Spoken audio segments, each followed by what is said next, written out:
Yo YouTube, c'est Meray de la chaîne Meray Maaf et aujourd'hui on se retrouve pour la review du chapitre 61 de Boruto. Ce chapitre que je trouve personnellement excellent. Les chapitres précédents que tout le monde critiquait, même si moi je les défendais, que tout le monde critiquait en disant ouais c'est lent, ça n'a aucun intérêt de regarder, et ben nous prouve aujourd'hui que tout ce qui a été fait avant servait pour ce chapitre. Car s'il s'était barré comme ça directement après le combat de face à Ishiki, ça aurait fait un peu bizarre, il aurait manqué des trucs. Bref, quoi qu'il en soit, je vais vous détailler le chapitre. Juste avant, vous avez peut-être remarqué que je ne spoile plus le contenu du chapitre dans les titres, tout simplement, parce qu'il y en a qui n'ont pas vu les chapitres et qui regardent que l'animé et qui sont abonnés à ma chaîne. Donc pour ça, j'évite de donner des noms trop explicites aux vidéos. Malheureusement, du coup, ça fait beaucoup moins de vues que logiquement, et donc ça m'aiderait énormément que vous abonniez et que vous likiez. Bon, c'est parti pour la vidéo. Le chapitre commence par Boruto, Kawaki, Inojin et Shikadai qui parlent de la sécurité de Konoha et de comment la franchir. Pendant qu'ils parlent, on voit que Kawaki il est réfléchi quand même vachement. Suite à ça, le chapitre va enchaîner sur un petit peu de Sasuke qui dirige les troupes de Konoha. Ça fait plaisir de le voir, c'est vrai que ça faisait longtemps qu'on n'avait pas vu, donc pourquoi pas. Ceci dit, il semble pas avoir eu un power-up. Comme je vous l'avais expliqué dans une précédente review, si Sasuke a un power-up, c'est forcément limité dans le temps, comme pour le Baryon Mode de Naruto. Sinon, truc intéressant, on voit que Amado va discuter avec Shikamaru. Il semble pas avoir trop de, de différents.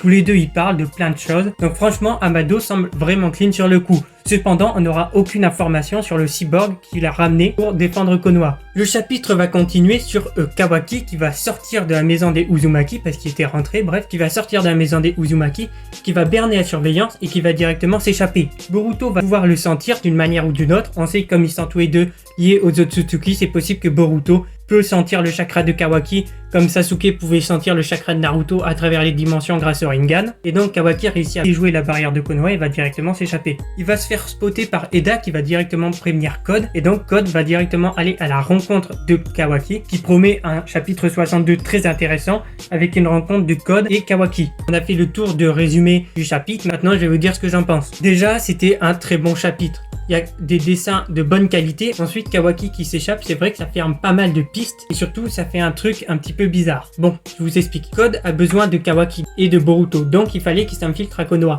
J'en vois beaucoup dire que maintenant, Code n'a plus besoin de s'infiltrer à Konoha. Mais je vous rappelle qu'il y a toujours un limiteur de puissance qui veut essayer de faire sauter.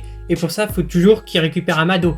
Donc ce sera inévitable, il y aura bien un moment où Code devra aller à Konoha. Ensuite, j'aurais un petit peu aimé en savoir plus sur le cyborg. C'est vrai que là, on a attendu un mois parce que c'était le cliffhanger du précédent.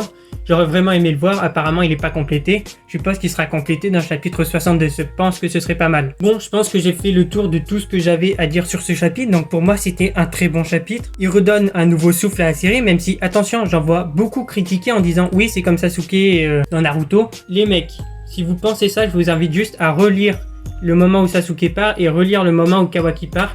Et vous verrez qu'en fait, ça n'a juste rien à voir. Sasuke, il faisait ça dans un but individualiste, c'est-à-dire il pensait qu'à lui, il voulait faire sa vengeance et Konoha, il s'en fout. Tandis que Kawaki, c'est le contraire. Il déserte parce qu'il sait que dans tous les cas, Code va essayer de le choper à Konoha et ça risque de détruire Konoha. Mais il y a un truc auquel il n'a pas pensé, c'est que Boruto est aussi la cible de Code.